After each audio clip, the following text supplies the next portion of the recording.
하나님께서 이스라엘 백성들에게 안식일을 거룩하게 지키라고 명하신 근거는 6일 동안 창조를 마치시고 7일째 안식하셨던 하나님의 창조의 역사와 또 이스라엘 백성이 출애굽한 사건을 기념하기 위해 하나님께서 말씀하신 것입니다. 이것은 안식일 법을 형식적으로 지키는 것이 아니라 안식일을 지킴으로 인해 하나님의 그 창조의 놀라운 역사, 그 섭리, 그리고 구원의 은혜에 대하여 감사하며 하나님의 뜻대로 순종하며 살아가야 하는 것이 중요한 것임을 말씀하기 위함이었습니다.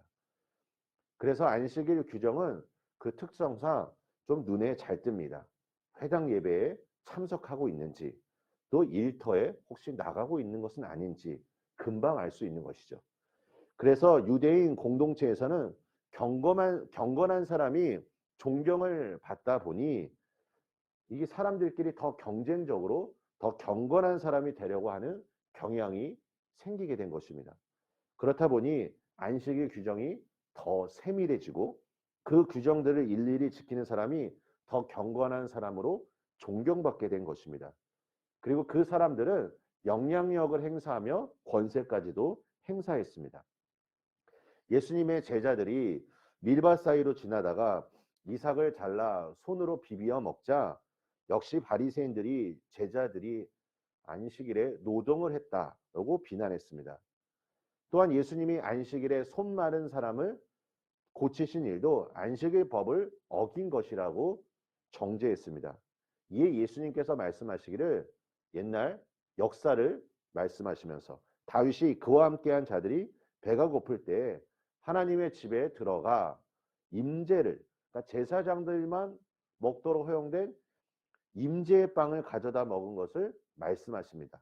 그리고 예수님께서 안식일의 주인이라고 선언하십니다. 여러분, 이 말은 예수님께서 창조주요 구속주의 하나님이시라는 것을 말씀합니다. 그렇다면 오늘 본문을 통해 예수님께서 전하시고자 하는 그 메시지, 그 의미는 무엇일까요? 안식일이 주는 그 의미, 안식일의 규정이 우리에게 어떤 것을 말해주는 것일까요? 이것은 우리에게 휴식을 보장함으로 인해 인간다운 삶을 보장하는 것입니다. 하지만 예수님 당시 유대인들은 이것을 오히려 이용하여 사람을 잡은 규례로 변질시켜 버린 것입니다. 그들은 손에 장애를 갖고 있는 사람에 대해 관심이 없었습니다. 오히려 다른 사람들을 책망하고 공격하는데 혈안이 되어 있었던 것입니다. 그래서 이 모든 것을 아신 예수님이 공개적으로 9절 말씀에 보면 질문을 던지십니다. 예수께서 그들에게 이르시되 내가 너희에게 묻노니 안식일에 선을 행하는 것과 악을 행하는 것, 생명을 구하는 것과 죽이는 것 어느 것이 옳으냐 하시매. 우리 성도님들이 만약 이 질문을 받게 된다면 어떻게 대답하시겠습니까?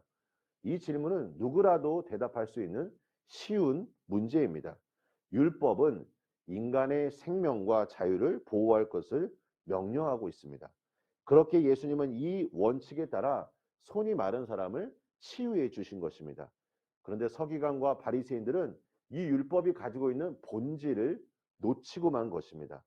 그들에게 율법은 사람을 살리는 도구가 아니라 죽이는 도구가 된 것입니다. 여러분, 이것이 중요합니다. 우리가 하나님의 말씀을 읽고 하나님의 이 말씀이 내 삶 속에 나를 살리는 말씀이 되어야 되고 또 이 나를 살리는 말씀이 다른 사람들의 생명을 회복시키는데 우리가 쓰임을 받아야 한다는 것입니다.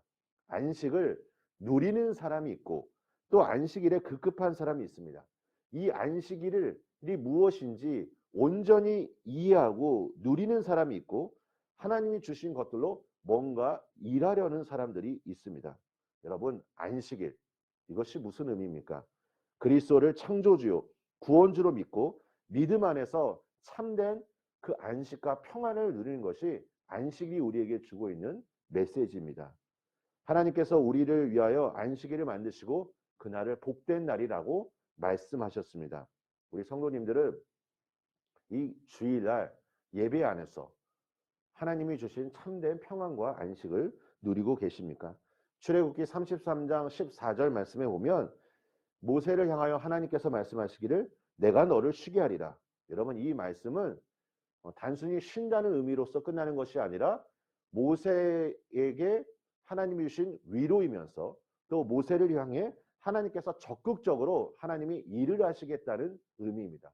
우리가 예배를 드릴 때 우리가 이곳에 있지만 우리가 하나님께 기도하는 이 순간 하나님께서 우리의 기도를 들으시고 하나님께서 역사하실 것입니다.